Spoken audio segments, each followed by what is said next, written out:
We're going to get started. Good evening, everybody, and welcome to the regularly scheduled Evans City Council meeting for Tuesday, February 18th, 2025.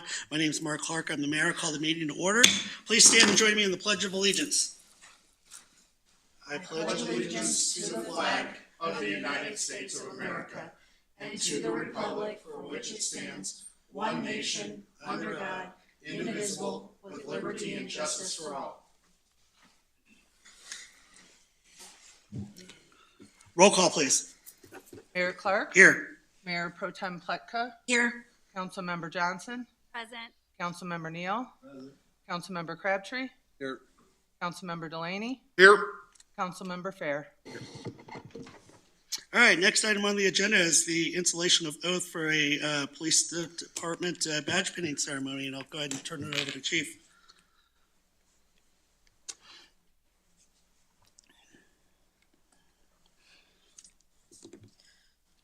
Good evening, Mayor Pro Tem, members of Council, honored guests. Thank you for joining us tonight. My name is Rick Brandt. I'm the Chief of Police here. Tonight, we're asking you to join us in a long and steeped in tradition badge pinning ceremony for one of our new officers. So our new officer is standing in the back here, Wyatt Ham. Wyatt, you want to come on up? And he's also got a couple of his support staff with him. If we could have his friends coming up. We have Chris Stadler and Connor Kisselman, our old friends and friends of the family of Wyatt. So today we're again celebrating Wyatt as he takes a significant step in his journey to public service. Wyatt joined us in August of last year. He is a graduate of CSU. He came up here from Florida, where his family still remains. And we also have some honored guests joining us remotely. From Florida, his proud parents, Jennifer and Conley, and his siblings, his brothers, Mason and Gatlin, are, I assume, cheering from afar, so we'll say hi to them on Wyatt's path at this moment was shaped by an example set by his father, Conley, who dedicated years of service to the Army and to law enforcement, instilling great pride and service to his son. Today, Wyatt follows in those footsteps, ready to serve with the same dedication and integrity.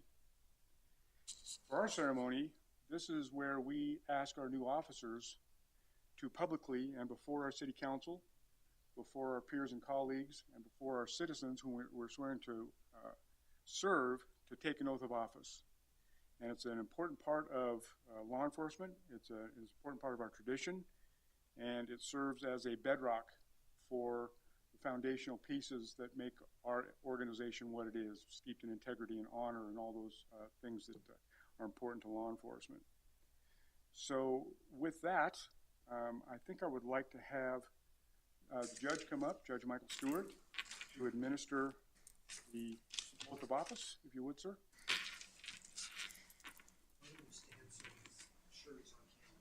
The camera's over that. Yeah, you can probably stand right over here. The camera can see, and then right there as well. Just want to make sure they see you. Sure. Okay, are you ready? Raise your right hand. Repeat after me. I state your name. Do solemnly swear that on my honor, I will never betray my badge, my integrity, my character, or the public trust. I will always have the courage to hold myself and others accountable for our actions. I will always uphold the Constitution of the United States, the Constitution of the State of Colorado, the Home Rule Charter, and the ordinances of the City of Evans, Colorado,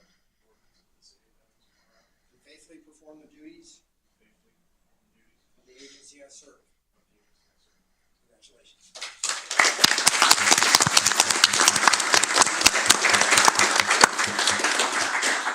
Wyatt's second family friend, Chris, is going to have the honor of pinning on Wyatt's badge.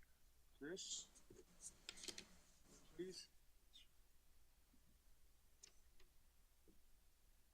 I understand, Chris, you're an old friend of the family.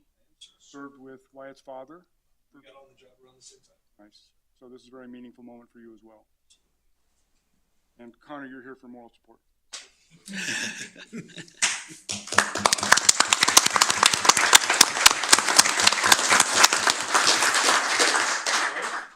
Your commitment to this calling is inspiring. I'm especially proud that you're following your father's footsteps.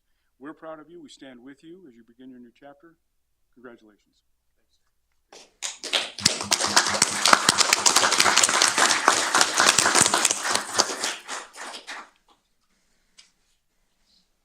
Mr. Mayor? Great, thank you. Wyatt, congratulations. Welcome aboard to the City of Evans and our department, everything. Look forward to seeing you out in the community and working in the public and getting to know you better. So welcome. We really appreciate you being here. Thank you. Mr. Mayor, Council, that concludes our ceremony. Thank you. Great. Thank you, Chief. Appreciate it. Thank you.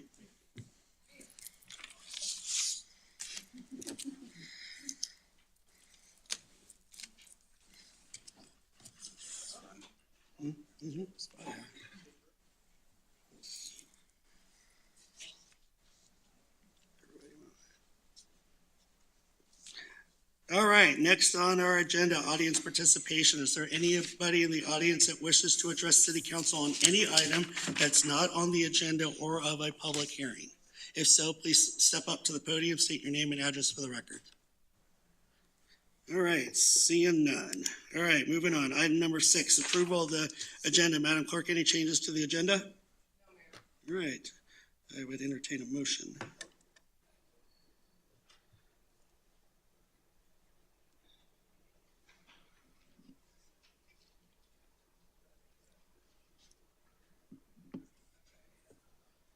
Nope, did that go? I'm not sure what happened. I didn't do the, It jumped to a vote. Yep. Oh, it glitched. sorry. No, you're good.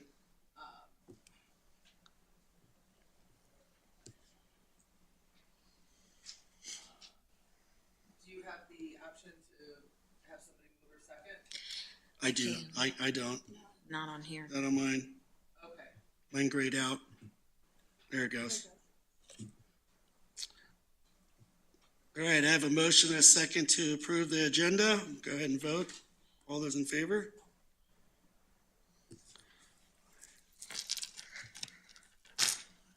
All right, and that motion passes 7-0. All right, next item on the agenda, consent agenda. Item number 7A, approval of the February 4th, 2025 City Council meeting minutes. I'd entertain a motion.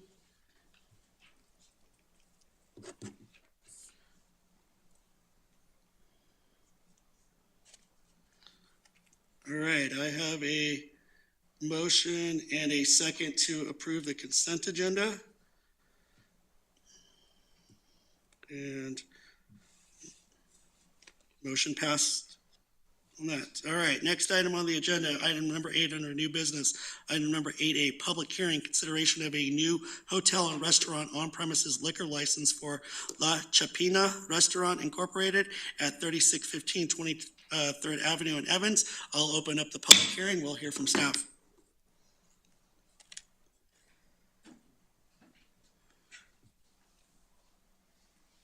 Thank you, Mayor and Council. The city received an application for a new liquor license for La Chapina Restaurant, Inc. The application is for consideration of a hotel and restaurant liquor license to sell alcohol beverages for consumption on the premises located at 3615 23rd Avenue. In the council's role as the local licensing authority, the approval of a new liquor license must be based on findings regarding the reasonable requirements of the neighborhood, the desires of the adult inhabitants of the neighborhood, and the moral character of the applicant. This liquor license was submitted for concurrent review with the city, which allows the State Liquor Enforcement Division to process the application, while the city is also considering the application. For the record, the following findings from the report submitted by staff for this liquor license have been determined. Notice of public hearing. The city received the application on January 9th, 2025 from La Chapina Restaurant, Inc. for a hotel restaurant liquor license at 3615 23rd Avenue. The notice of public hearing on this matter was posted on the property and published in the Greeley Tribune on or before February 7th. The applicant has possession of the premises.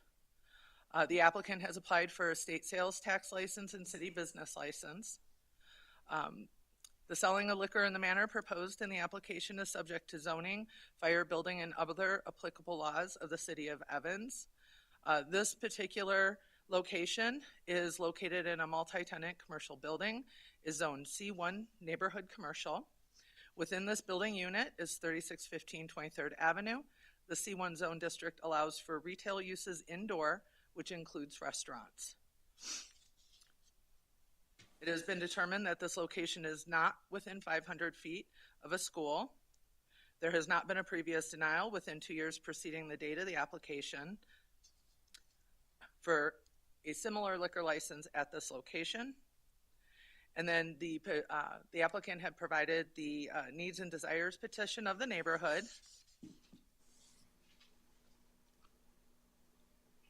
The petition returned 130 residences in favor of the proposed license, 0 residences opposed, and upon review, it was determined that 19 addresses were outside the 1 mile boundary and could not be verified. There are 4 other hotel and restaurant licenses within the 1 mile radius. There are 2 beer and wine, 0 club, 2 retail liquor stores, 0 drugstores, 0 taverns, 2 FMB wine, and 1 brew pub.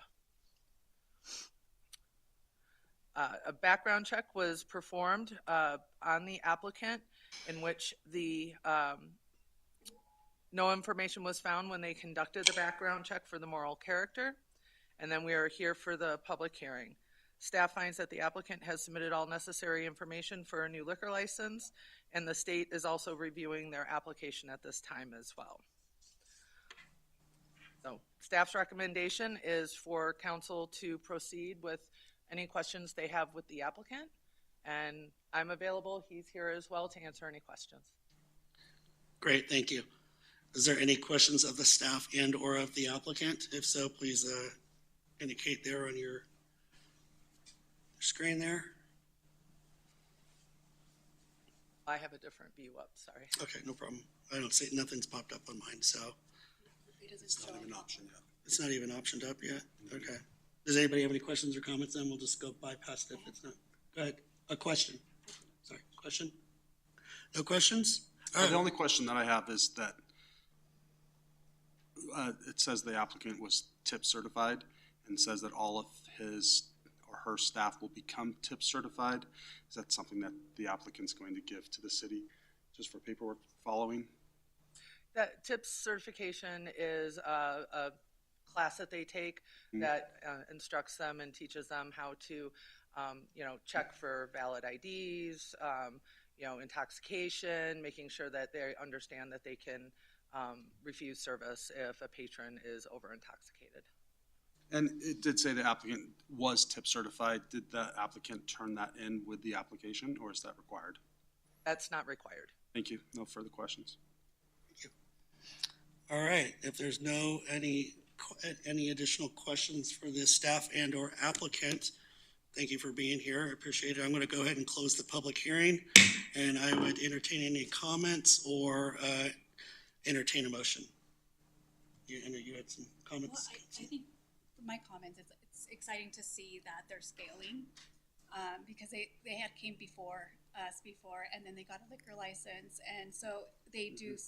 They're considered a panaderia, and so now it looks like they're scaling to like a restaurant and now serving alcohol. So it's great to see that that in Evans that your business is scaling. So that's fantastic. Growing And growing, thriving. Can I tell them that? Yeah, go right ahead. Sure. Hola, ¿cómo están? Me acuerdo cuando vinieron bueno, se me hace que no sé, 2 años ya tiene, ¿verdad? No, y antes eran una panadería y entonces ustedes recibieron también la asistencia, bueno,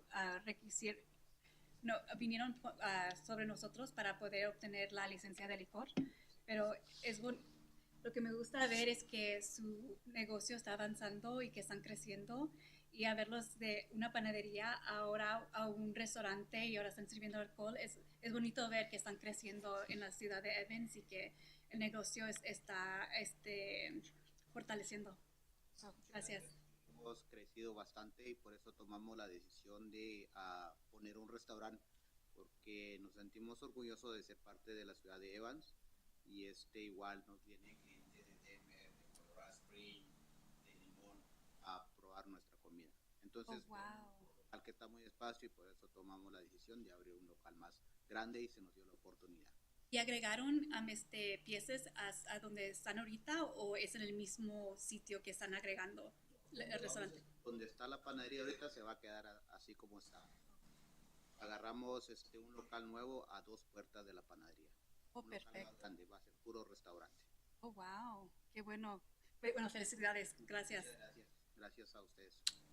Well, I know you're going to be there next to Chili Thai in that facility there, so I look forward to when you looking forward to when you open and coming out and having some good food. So looking forward to seeing you there. So Just to stay a little bit, he mentioned that he's very grateful to be a part of Evans and to see his business flourish. So he still has the panaderia, but he has another location close to it where he's creating the restaurant, because a lot of his food, people from Lyman, from Denver, from all over the state come to taste his food. So he's very successful in that. good. Well, looking forward to trying your food and coming to your restaurant when you open. So thank you very much for being here, and thank you for opening your business in Evans. We really appreciate it. So thank you. All right, if there's no other comments, I would entertain a motion.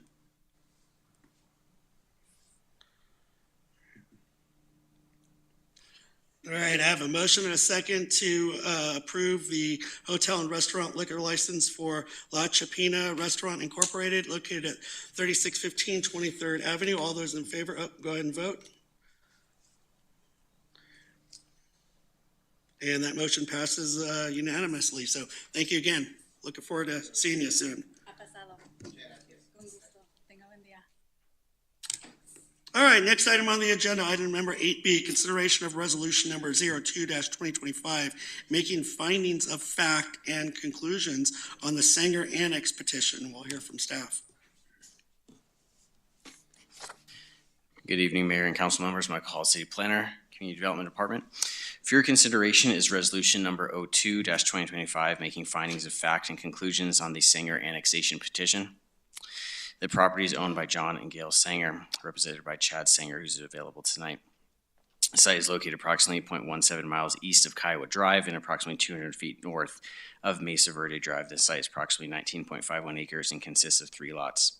Again, this is regarding the findings of facts and conclusions for annexation eligibility. The next item on the agenda is the ordinance itself for annexation zoning. So this is focused on the CRS compliance component. The Sanger annexation petition was dated October 10th, 2024, and was considered for substantial compliance by City Council at the November 19th, 2024 City Council hearing, where it's determined by City Council that the annexation petition is sufficient to pursue annexation. For City Council consideration this evening, the subject resolution seeks to set forth the specific findings of fact and conclusions that the petition complies with Article 2, Section 30 of the Colorado Constitution, and CRS Sections 31, 12, 104, and 105 to establish eligibility for annexation. Essentially, the City Council by this resolution formally affirms that the property is eligible for annexation. Please note there are no financial impacts of this item itself. Regarding the findings of fact and conclusions, while all the eligibility requirements have been satisfied per staff's assessment, a few notable elements include that not less than 1/6 or 17% of the perimeter of the area proposed to be annexed is contiguous with the existing boundaries of the city of Evans, and we have a 41% perimeter with existing corporate limits. That no annexation proceedings have been commenced for the annexation to another municipality. Given this property is not adjacent to or near to other municipalities, there are no competing annexation actions. And that the proposed annexation will not have the effect of extending the municipal boundary more than 3 miles in any direction from a point of the city boundary within 1 year.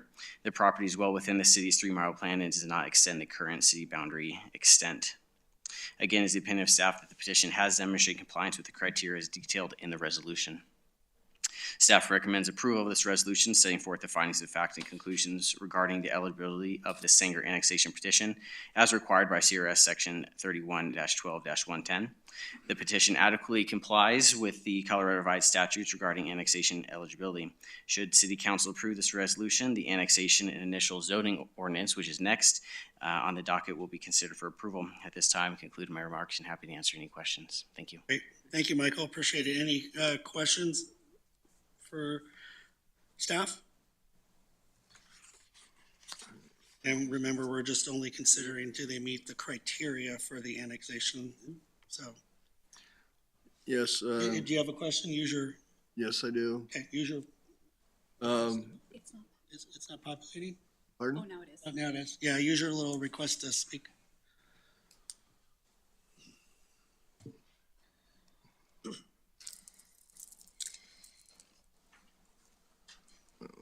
Top right. This question, I guess. All right, go ahead, Councilmember Neal. It says here that, it appears to relate to a previous extent of the FEMA regulatory floodplain. And they need to, the new adopted floodplain shall be shown and labeled.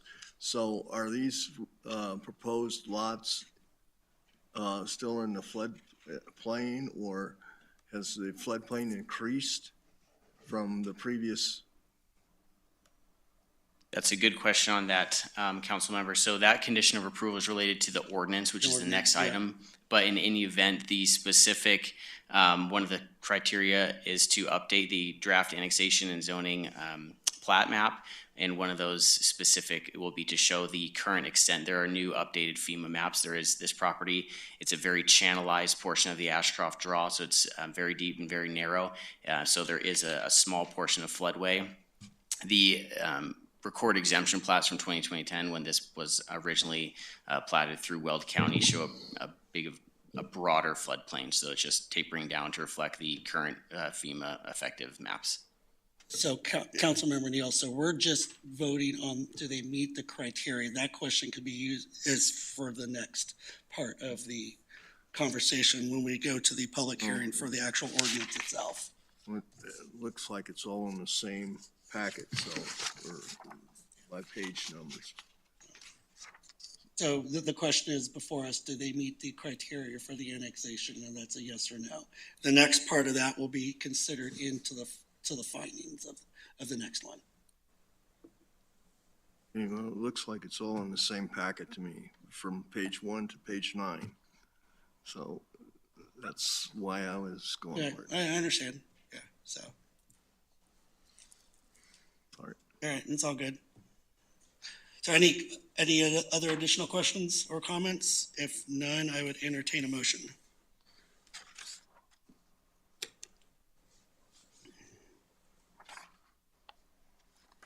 Right, I have a motion and a second to approve resolution number 02-2025, determining that the Sanger annexation is eligible for annexation as detailed in the stated findings of fact and conclusions. And we'll go ahead and vote.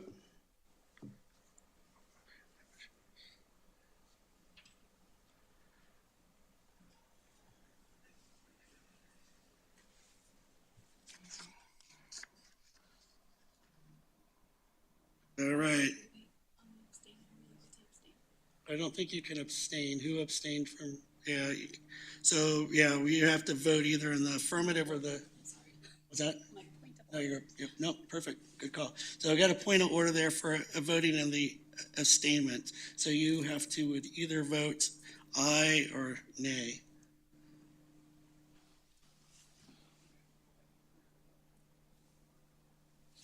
This is just for me. Good one on that.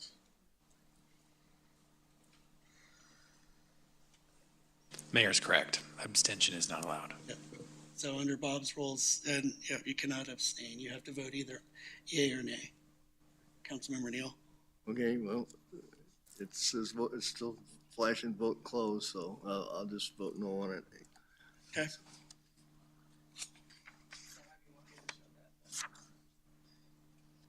Yeah, The clerk can amend the minutes at a later date to confirm. Okay. But So We also need to Councilmember know Neal, the did I vote. hear you were voting nay then? Yeah. Okay, all right, so that motion will pass 6-1. All right, thank you. All right, next item on the agenda, item 8C, public hearing for consideration of ordinance number 838-25 for the Sanger annexation and the initial zoning first reading. I'll open up the public hearing. We'll hear from staff. Great. Good evening, Mayor and council members. Mike Hall, City Planner. For your consideration is ordinance number 838-25, recommending approval with conditions of the annexation and initial zoning of certain lands owned by John and Gail Sanger. So the previous was asserting that the petition itself was eligible and met all the requirements, and now this ordinance is in fact approving that annexation and setting the initial zoning for the property. The property is located approximately 0.17 miles east of Kiowa Drive and approximately 200 feet north of Mesa Verde Drive. Locally, it is situated east of the Arrowhead subdivision and north of the Highland Park subdivision. The site is approximately 19.51 acres and consists of 3 lots created in 2010 by Weld County exemption process. Currently, the property is located in unincorporated Weld County and is zoned agricultural. The lots included in this petition are intended to be utilized for estate residential purposes. As part of the annexation, the applicant is requesting to establish the initial zoning of R-1E or estate for all the territory, including this application, again, 3 lots spread out across 19.5 acres for roughly 6+ acres per lot. The property is presently vacant, has a history of agricultural operations. The Ashcroft Draw is located in the northern portion of the site, bisecting a minor portion of the lots. It is the owner's intention to build a single access road into the property where 3 individual driveways will extend north off that access road into each of the 3 lots. A single residence is proposed to be built on each of the 3 lots. No other development or applications on site are proposed at this time. As part of the annexation of the subject lots into the city of Evans, an annexation agreement has been drafted regarding the specific terms and conditions of annexation. Unique to this agreement are detailed under section 14 of the agreement, being 2 items again. One is the request for the applicant to use a series of recorded access easements into the property instead of public right-of-way. And 2, the request to utilize on-site wastewater treatment systems, also known as septic systems, for waste disposal instead of connection to city sanitary sewer lines. Given the landlocked layout and configuration of the property with the lack of adjacent roadways, limiting natural features, and considerable site topography, these requests have been thoroughly discussed both by community development but also public works engineering staff and are accepted. And the annexation agreement is included as part of this ordinance and shall be recorded as an attached exhibit. I did receive from Mr. Sanger tonight the signed annexation agreement. Directing your attention to the screen, the slide shows the existing Evan corporate limits as shown in red. The site is approximately 41% contiguous to the existing limits. The location of both of the sign postings are shown in yellow. Both of these locations that I posted are located in unincorporated Weld County. This is a location in Highland Park there near their dirt bike track off Mesa Verde. And this is, it's not really part of Kiowa Drive. Kiowa Drive terminates there, but there's an access easement that comes down that's already platted and recorded, and that's where that sign was posted. It's basically the 2 most visible portions or ways to look down into the site. This is a zoomed in portion of the existing Evans future land use map. This site is outlined in red. The map currently designates the site for open space uses, which is characteristic of currently unincorporated Weld County Ag Zone parcels and those with natural features like the Ashcroft Draw. The surrounding lands are designated as residential urban land uses. The proposed zoning of R1E aligns with the flume by still reflecting the expected lower density of an open space that matches the proposed and existing kind of growth of the land uses surrounding the parcel itself. And this also point, you can see this is commercial to the north. This area is no longer commercial. This is also proposed for residential development as well. So all the sides around that are expected of an urban residential. And again, being along the Ashcroft Draw, it was deemed that the estate residential was most appropriate for that area. This map shows the zoning of unincorporated Weld County. Site is currently shown in green, which reflects the agricultural zone district. And you can also see the zoning of R5, which is directly to the south, being Highland Park, which is a manufactured home based zone district. And also to note, Arrowhead over here is zoned agricultural. This map shows the existing zoning of the Evans parcels in the area. Properties nearby are a mix of residential and commercial. The nearest state zoning, which is akin to the subject request this evening, is to the southwest, being Neville's Crossing. So it would be the same R1E designation on Sanger that the applicant is requesting tonight.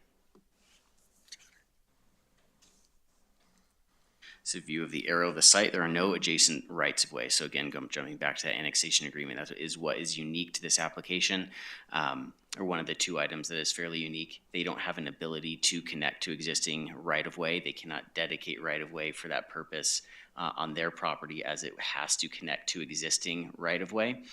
So for that reason, it is acceptable to staff to ending here, which is a Kiowa Drive platted subdivision road in Arrowhead, to drop around with those access easements, and those were created in 2010 on the recorded exemption plat.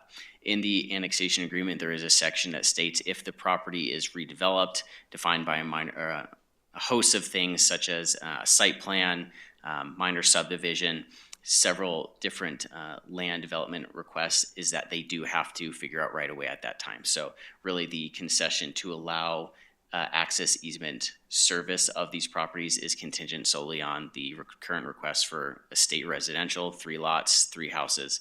Any other development beyond that, they would need to work with other property owners to figure out how to actually extend right away to the property. Same goes for the sewer service. We did reach out to Weld County Department of Public Health and Environment. They're acceptable for septics on here. It was, like I said, a large discussion with staff, engineering, utilities on this. Right now, they would either have to bore under the Ashcroft Draw, which is a significant and basically there'd be no need to annex at that point, because they would not pursue annexation with the city should they have to bore under the draw or get it from an existing manhole here in Hillen Park, but the grades do not work in order to provide gravity-fed sewer. And again, for 3 lots, 3 houses, it was determined that septics were okay, with that same contingency of if it redevelops to a higher standard, higher level of density, that they will need to address sewer at that time and will be required to connect. This is the draft zoning and annexation plat that's submitted in the application materials. You can see this is that boundary that Councilmember Neal had mentioned in the previous item. It's a larger extent than is currently showed, so that's going to be tapered down a bit to reflect the current floodway, and those comments have been provided to Eric Wernsman, who's the engineer preparing this application, and to Bob Thomas, the surveyor. For reference, the applicant followed the submittal and application procedures of the Evans Municipal Code. City staff and referral agencies were sent an initial referral notification limited to the annexation petition on October 28th, 2024, providing an opportunity to review the application prior to the City Council substantial compliance hearing. And staff was also sent a formal referral notification for the full annexation zoning request on November 25th, 2024. Any referral comments which were minor, that were received back have been incorporated into the staff report and ordinance as applicable. Mineral interest notice was also sent by the property owner as required via certified mail on December 27th, 2024, and no related correspondence has been received from any of the notified mineral interests. As I mentioned, signs were posted on the property on January 13th, 2025. 2 signs were posted, and 76 surrounding property owners within 500 feet of the property boundary were sent notice via regular mail on January 13th, 2025, in accordance with the notice requirements to at least 14 days prior to the Planning Commission hearing. Legal notice was posted in the Greeley Tribune for 4 consecutive weeks, specifically on January 10th, 17th, 24th, and 31st, 2025, in accordance with CRS regulations regarding annexation notice, with the first notice sent at least 30 days prior to this City Council hearing. This dual notice including the Planning Commission hearing date. No written responses have been received to date from any of the surrounding property owners. At the Planning Commission hearing, 2 citizens located in the unincorporated Hillen Park subdivision, both being directly south of and adjacent to the Sanger property. So directing your attention again, both backing up. There's 1 and 1. I think the other one was a bit beyond. But again, both on the north line of the Hillen Park. subdivision both came out with general questions about the application. They were concerned that any portion of the Hill and Park subdivision was going to be annexed. Spoke to them afterwards and assured them that that was not the case. This is solely an action as proposed by Singer. I also received one call following Planning Commission from another property owner who saw the sign located here. Per notice requirements, I posted on the nearest visible right-of-way. I wasn't actually going to post it back on the property itself where the sign would not be visible, so I posted it on the right-of-way where passerbys can see it, and they believe that the dirt bike track was going to be annexed, which is an outlot owned by the Hill and Park Owners Association, was going to be annexed, and again confirmed that that was not the case. And then there were no other comments received back on this application. Briefly showing a few photos of the property. These are both of the posted signs. The one on the left is at the end of the Kiowa Drive access easement, and the one on the right is at the Hill and Park outlot. From the first sign, the one off Kiowa Drive, this is looking down the existing access easement here. Looking southeast, this is the north boundary of Hill and Park. None of the subject lots are visible. From that location of the sign, looking to the east along this access easement, it's 30 feet, and then there's an additional 30 feet from a separate easement for a total of 60 across this first property. These Sanger properties are down here as it begins to drop towards the draw. Traveling by foot across that lot along the access easement, getting a closer look at the property, and further back, finally rounding the adjacent property. This is the best look really into the Sanger lands at this point, again with the Ashcroft draw. Coming back from where I posted the sign, this is looking at one of those properties that are located in the Arrowhead area. From that location, pivoting 180, looking north up the existing access easement. Traveling further down that access easement, and again further down that access easement. So Kiowa Drive is a paved road up to a certain point. From this location, it curves down and then bends up to enter into the property. This is location of the second sign posted on Mesa Verde Drive in Hill and Park. This is the outlot for Hill and Park. Sanger lands do not start until right about there. Traveling back there on the outlot, this is the Hill and Park boundary with the fence line here, looking across Sanger. This is the next three photos show the best kind of image of the full lands to be annexed. That's looking northwest, north, and northeast. So again, northwest, north, and northeast. That is what we're proposing to annex, or you're proposing to annex today. Regarding financials, there's no required financial obligation to the city as a result of this annexation. However, future development of the site will require a development agreement as necessary to provide utility service to the property, so there will have to be some line extensions for water service. Sewer is not a component, roadways are not a component. Those would be financed directly by the developer. But the city utility that is being proposed on this will be water. So water will have to be addressed at a future date. Given that there's not a proposed development at this time, there is no water dedication occurring with this. Likely, since it's 3 individual residences, they may be eligible for our EQR process to purchase water directly from the city for each of these 3 residences. But that will be up to the property owner of when he wants to develop these 3 properties in series, individually, for sale. It's hard to say, but there's no proposals at this time. And again, so we will require a development agreement to provide utility service, and that utility service is specified in the annexation agreement to be attached as part of this ordinance. And for reference, though, I did reach out to finance, and under the current 3.536 property tax mill levy, the city of Evans could expect currently to receive approximately $550 annually if and when all 3 lots build a residence, assuming the actual property value is at least $750,000 of each of those 3 lots. So as far as the annexation itself, it's fairly minimal. Any of the development itself, we would account for impact fees, dedication fees at that time. Regarding the annexation, staff confirms that the Evans Municipal Code criteria in section 18.03.130B have been successfully demonstrated, giving the City Council determination previously this evening that the annexation complies with Article 12 of the Municipal Annexation Act of 1965 within the Colorado Revised Statutes as detailed in Resolution 02-2025. Regarding the zoning aspect, staff evaluate the proposal according to the review criteria in Section 18.03.040.b of the Evans Municipal Code. The application was found to be in compliance with the criteria as detailed in the staff report and ordinance.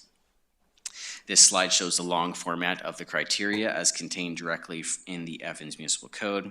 And this slide shows the simplified version of the zoning criteria, that the rezoning complies with the master plan as demonstrated in the future land use map, that the rezoning is compatible also as shown on the future land use map in the surrounding aerial, that the rezoning is serviceable as detailed in the annexation agreement, and that the rezoning serves a purpose.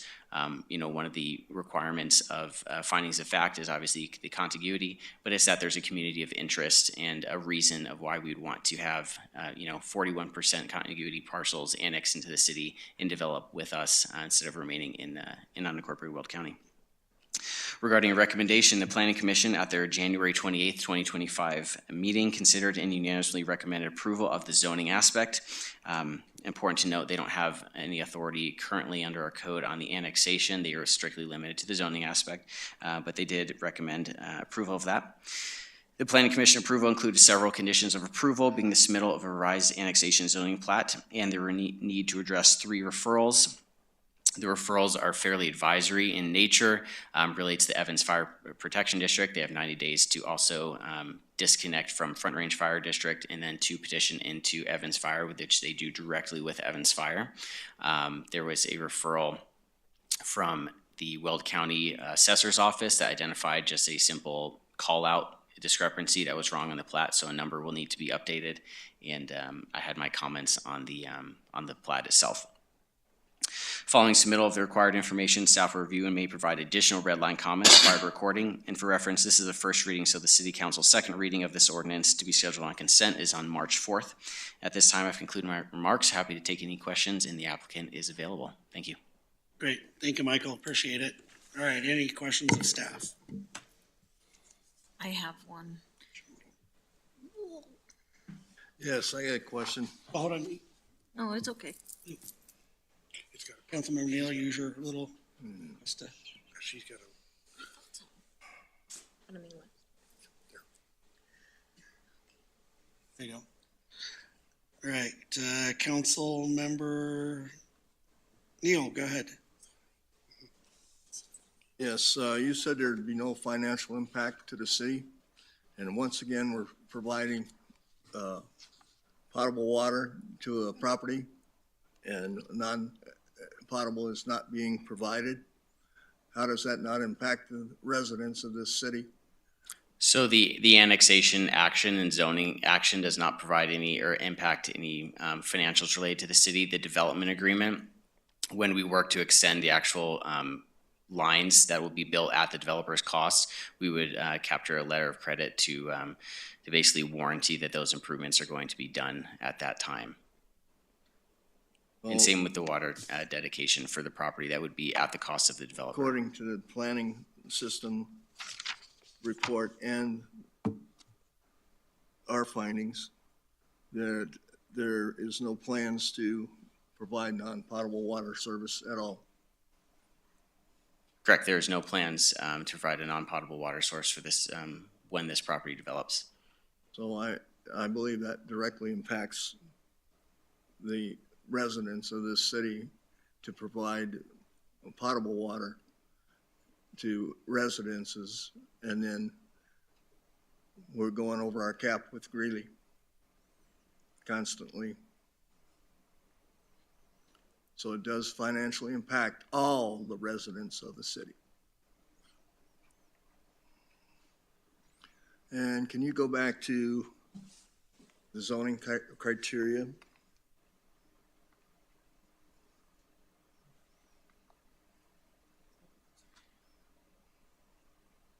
It's not going.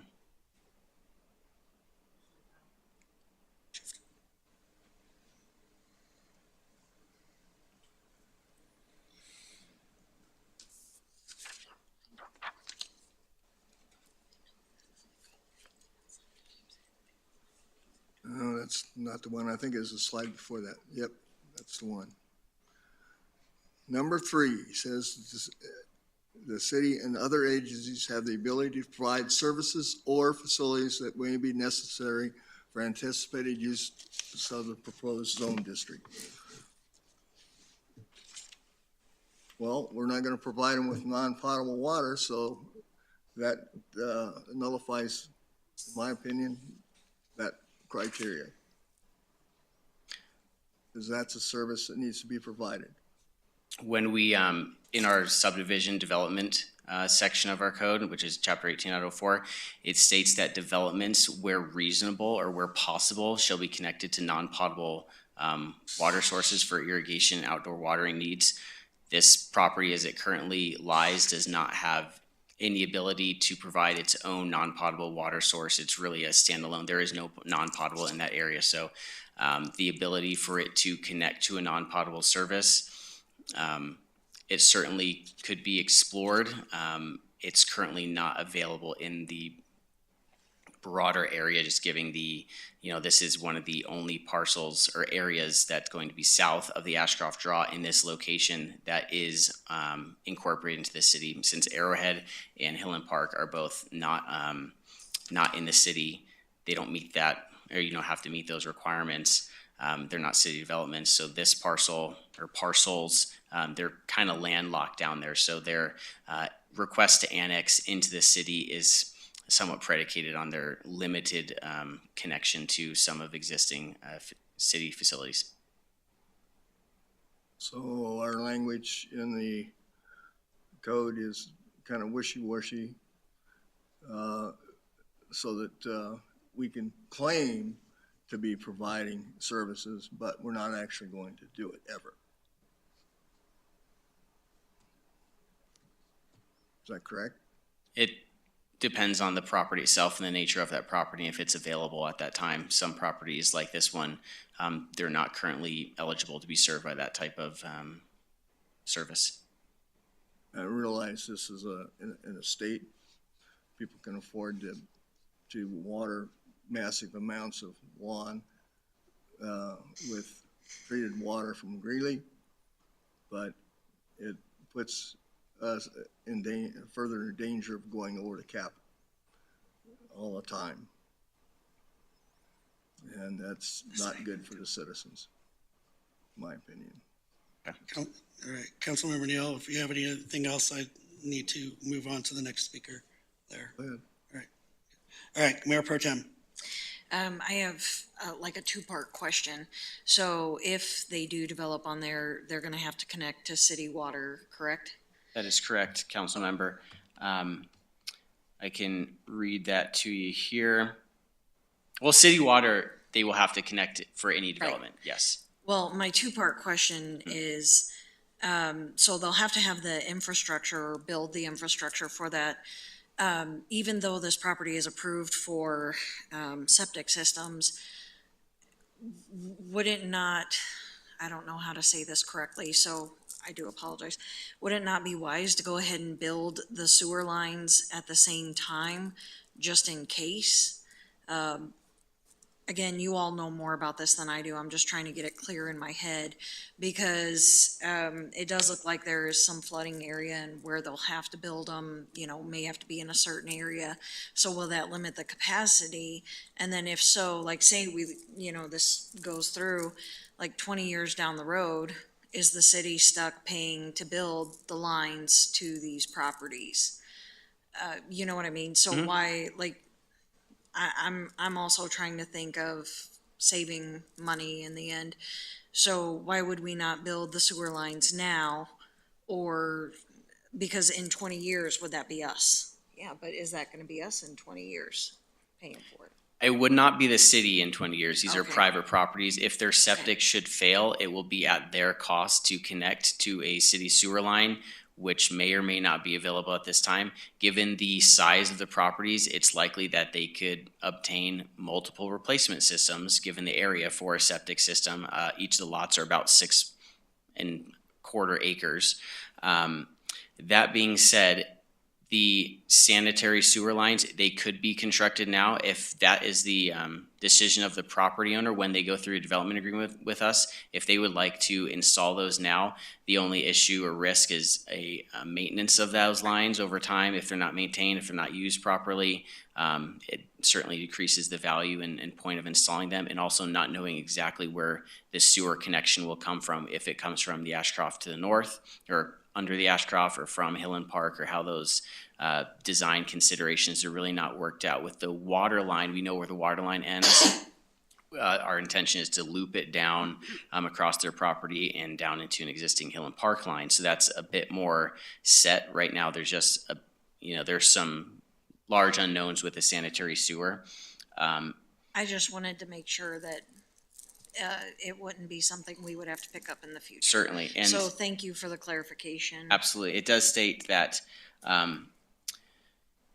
upon any redevelopment of the site defined as a variety of things, if they rezone it to something in the future, a subdivision, a special use permit, or site plan application, it shall require a connection to the public sanitary sewer system constructed to city standards by owner at owner's expense. Thank you. Councilmember Neal. Yes, didn't we take over Hillen Park's sewer plant? So the lines are already there in Hillen Park that this could possibly be connected? We explore that, and Ty's here to certainly speak on that. The grade is too low to pitch up to those properties and then down to them, essentially. Yeah, we discussed in detail all of the different avenues that we could pursue. Going to the north with Ashcroft Draw, you really don't want to run pipe on a moving channel like that, especially one that is as deep and kind of as treacherous as it is right there. So that was not our preference. Going down to the south, we have the grade issues that Michael discussed. So we would have to figure out, do we add a stub out with some sort of pump that then our staff have to maintain for 3 estate lots? And to us, that didn't make a whole lot of sense given the maintenance cost of what we may have to put in and maintain versus currently the language basically puts the burden on the estate lots as is. If they redevelop, then they have to figure out the whole infrastructure plan. Well, it seems like since I've been on council, they've discussed and approved to extend our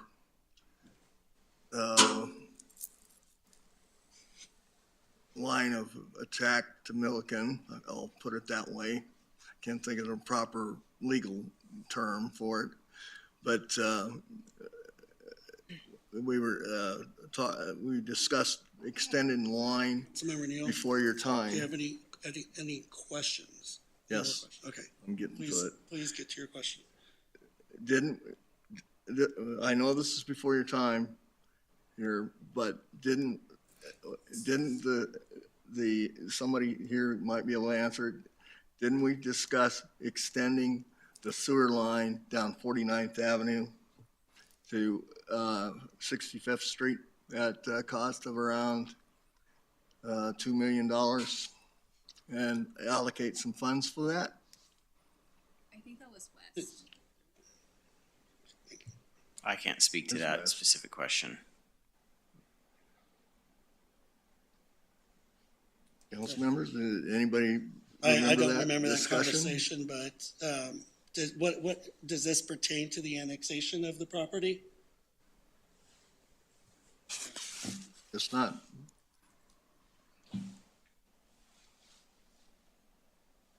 Go ahead. Sorry to interject. From a historical perspective, we did speak about extending the wastewater lines down that direction when we were looking at potential uses of our ARPA funds. And at one point, that was the highest and best use and highest need of the city, was to allocate some funds for future growth for our sanitary sewer out that direction. We had since then had additional storm drainage issues, and City Council had redirected that money to be used on our storm drainage projects instead. So, Councilmember Neal, you're you're correct in thinking that we had talked about it as a priority at some point, and it's not something that's currently budgeted right now. Thank you. All right, I understand the applicant's here. Does the applicant have anything that they want to say to the council or address to the council? If not, you don't have to, sir. I was just looking forward to being able to, clean up that ground. It's sat there for a long time. I mean, I was raised on that ground and it's just sat there. And since we've moved, the liability of a fire, you know, so it's nice to be able to, we have a couple of businesses here in town. It's where I grew up. It's nice to start to see something being able to happen with it, so. Thank you, sir. Appreciate it. All right, any other addition? What's up? Got any questions for me? Does anybody have any questions for the applicant? Nope.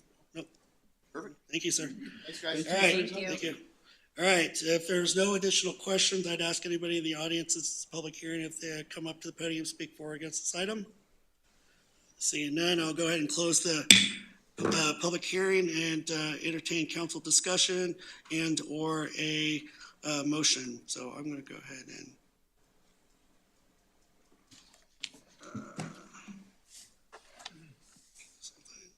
all right. Yeah. I know I just did that. Yeah, mine just blocked out. Oh, it looks like it already got a motion in a second. Okay, so I have a motion in a second to approve ordinance number 838-2025 for the Sanger annexation and the initial zoning of the subject property to R1E Estate Zone District and authorize the mayor to sign the annexation agreement. We'll go ahead and vote.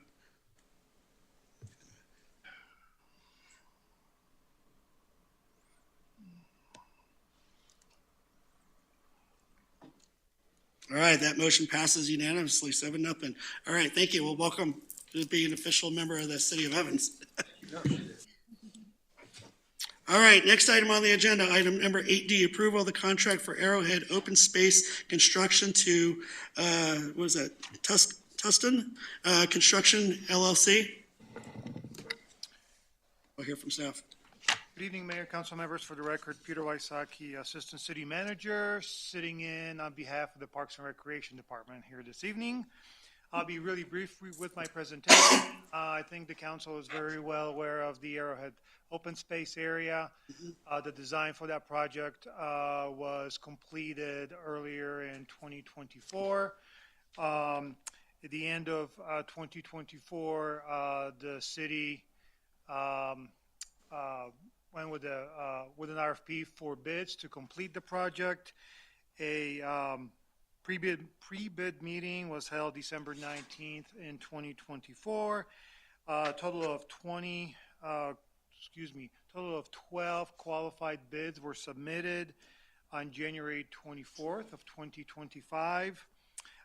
We provided 3 lowest bids in your council cover memo. The bids came below the budgeted amount, so we also are recommending including the bid alternate for a total amount of $590,000, almost $591,000 for the project, plus a $59,000 contingency. So the total award for Tustin Construction would be $649,870.91, which is about $223,000 below the project budget. Wow. Prior to leaving the city, Ty Hamer did check the references for Tustin Construction. The references checked out. Given the limited scope of the project of being kind of passive recreation improvement with a trail system with some limited sort of pavilion type amenities, we feel very comfortable that Tustin is a qualified contractor and certainly the lowest bidder. So we do recommend the council approve the contract with Tustin to complete the Arrowhead Open Space project. Thank you. Great, thank you. Any questions or comments of staff? I have a comment. Did you? I'm excited. Oh, wait. I thought I pressed it. I thought you did too. I thought I saw you press something. Go ahead. I'll do the question. Go ahead, Councilmember Johnson. Go ahead. Okay. There you go. I'm excited for this. I've been waiting for this. I'm like, yay, because I think it's been long, but I mean, granted, long and awaited. But I do also like the fact that we're gonna even consider like connecting for trails, because I mean, it's definitely a great way to ensure there's like a means to connect. But I'm just excited to see this moving forward, and that we're gonna finally get the passive park completed. That's all I have to say. I would echo that. I think this is a great opportunity, really an entry gateway to our city, obviously along 37th Street. And yes, I think, trail connectivity will be a large component of our upcoming Parks and Trails open space master plan. So I think this is a great project, not only as a gateway, but I think also kickstart our discussion on trail connectivity and our parks needs. So stay tuned for more work on that. It is exciting to see the fact that it was the evolution of it, because when we acquired this area, the roundabout wasn't there. It wasn't even a concept at the time, but just being able to see that it all just worked out the way it did. Because again, we were not in the business of like owning land, but the simple fact that we were able to acquire it and create it into a park for that area, and just being able to see Arrowhead Lake and not not have a storage facility is better. So thanks. All right, Councilmember Neal. Well, unfortunately, this comes a little bit late for the three little blonde-headed girls that the older one was so thrilled that she could vote and got her sisters to vote with little stickers on a map so she could have a place to fly her kite. That was 6 years ago, and unfortunately, she's probably preteen or a teenager and not interested in doing that anymore. And since then, the site has been utilized basically for staging area for construction, and the view has definitely gone down because of that. So I'm be glad to get something going in there that's going to look nice and have a nice park in front of the lake there. And I'm sure the Arrowhead residents are going to enjoy that too, as well as the Tuscany and other residents of Evans. Great. There's no other additional comments. I would entertain a motion.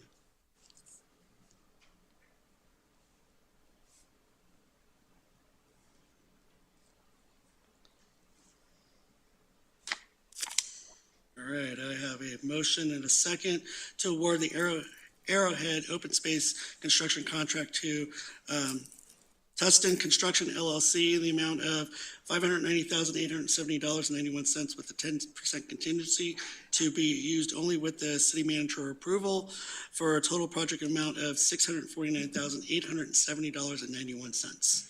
And go ahead and vote.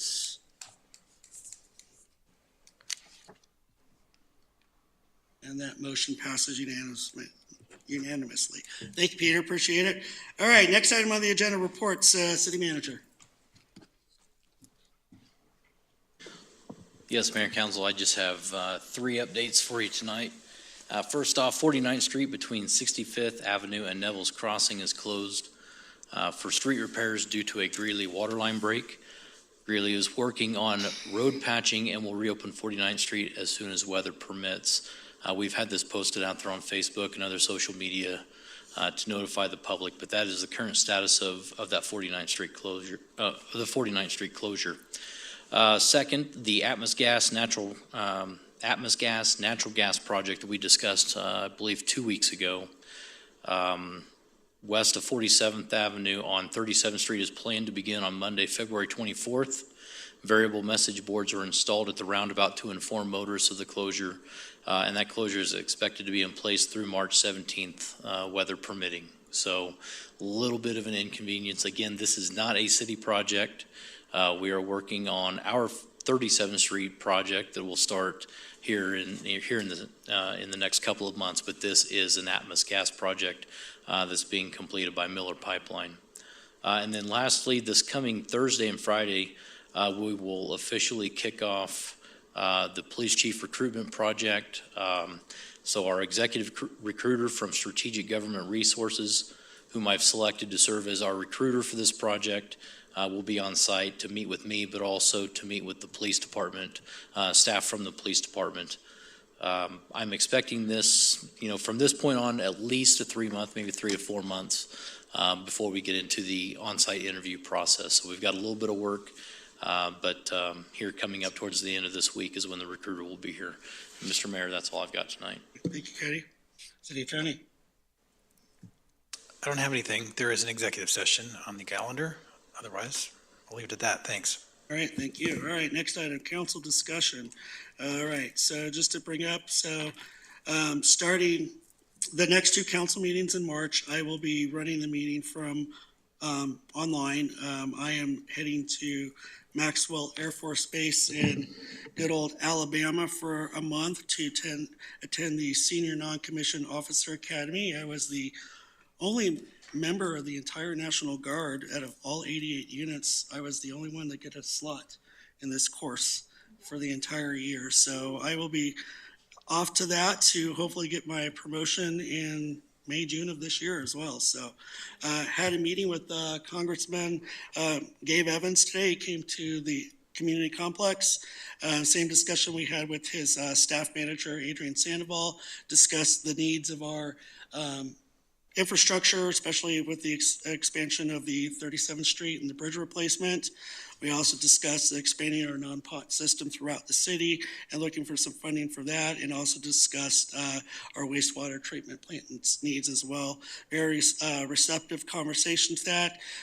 Told us he really would like us to continue working with his staff and hopefully get some funding directed here to the city. He's also going to talk with the county and really see if we can't push this at the county, maybe even a state level, to get 37th Street redesignated as a regionally significant corridor, which will also help with some funding as well. So good discussion with that. Looking forward to seeing what comes of that in the future. So that's all I have. Anybody else have anything else? Councilmember Crabtree. A couple things. First, Happy Life Gardens here in Evans is filling up pretty quickly. For planters and anything the city of Evans might want to do, we should probably reach out to them now and sign our contracts if we're trying to have local businesses as a preferred vendor. They're already with the city of Greeley and Johnstown, but they are booking quickly, so probably reach out sooner than later. Second, I'm starting to struggle with the police department project. So Cody, if you could get me a little bit more data on why we're building a police station. I'm starting to struggle with that, so I need a little bit more concrete information to make an educated decision on it. I feel like I'm missing some things that others may or may not be missing, but I am missing them, and I would like to have a little bit more data supporting why we even need to be moving on to this project. And then lastly, another fun topic I'd like to bring up is why and is it possible for the city of Evans to open up some licenses to sell marijuana? We've had that discussion before in the past. We've actually had community discussions on that. And what was that, about four and a half years ago that we had those discussions, and there was an overwhelming majority of no. Okay, well, it's 2025, and the city would like to generate additional tax revenue. And I've talked to other people on city council in Garden City, and I see the revenues that are generated, and I'd like to at least bring that up for discussion again. I'm not saying that it's something that we can do, but tax revenue is tax revenue, and maybe we don't have to take out a bond for a police station if we can pay cash. Anybody on council want to have that discussion again? I would like to have that discussion again. Okay. I'm open to that as well. Open it? I'm open. Okay. I'm open to All right. Thank you. We'll do a work session on that, and a date there to be determined. So we'll get that on there. Anybody else have anything? Councilmember Neal. There was an article that appeared in the papers about 6 years ago when we were in the marijuana discussion from paper in Colorado Springs that they discovered that, or did some analysis, and for every dollar generated by marijuana sales, the cities were spending $4 in taking care of problems through the police department and medical. So it's an unseen cost of having these in there, but we're seeing it in Evans because they come over here to do their drugs in our motels. So I appreciate that, but that was the first question I also asked, was what kind of problems does it come with? And a lot of response was none. So I'd like to look at data of current situations. I definitely live in this, as we all live in our community. I do not want to put our community into any type of risk, and I never want any kind of transitional problems, but I also would like to at least entertain the fact of low-hanging fruit for tax revenue. Absolutely. We'll have that discussion. We'll put it on our works. I would like to just say, I understand, but I could tell you, walking through hallways or neighborhoods or anything, you know, there are people definitely using marijuana Well, here. and And I don't think it breeds more use of anything else. Not from what I've seen, not from what I've experienced, but, Love you know. conversation. Right, We'll have a future conversation at a work session, and we'll have to open up and discuss with public what that looks like in the future, so. All right, any more other discussion? If not, I would entertain a motion for executive session. And that's not our voting, so we'll have to read that out loud. I move to go to executive session to receive. Oh, there it goes. Oh, there it is. There it is. Hey, I don't have to read.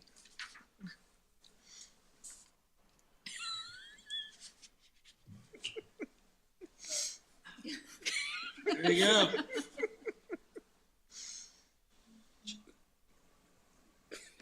All right. So, okay, I have a motion and a second to go to executive session to receive legal advice on specific legal questions pursuant to CRS 24-6-402, Section 4, subsection B, regarding litigation regarding to the Northern Integrated Supply Project and to determine positions relative to subject to negotiations, development strategy for negotiations, and/or instruct negotiators pursuant to CRS 24-6-402, Section 4, subsection E. And motion passes. All right. Go into executive session in the conference room.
take a lunch and then King Street. All right. You have more? Yeah, just say, go in, say we, and then go out. Yeah. I had to make an appointment to change my name. Brr. It's cold now. It's like, You're cold now? You can feel the cold air. Oh. 15 minutes. Oh, no. and then I feel good. I Oh, had no. a meal within. Still got my hat on. Thank you. Oh, okay. Oh, no, Gladys. You get my man purse out. I don't know why it's doing this. Someone really needs a cigarette. Thanks, Curtis. That good of a meeting, huh? What kind of marijuana vape you want?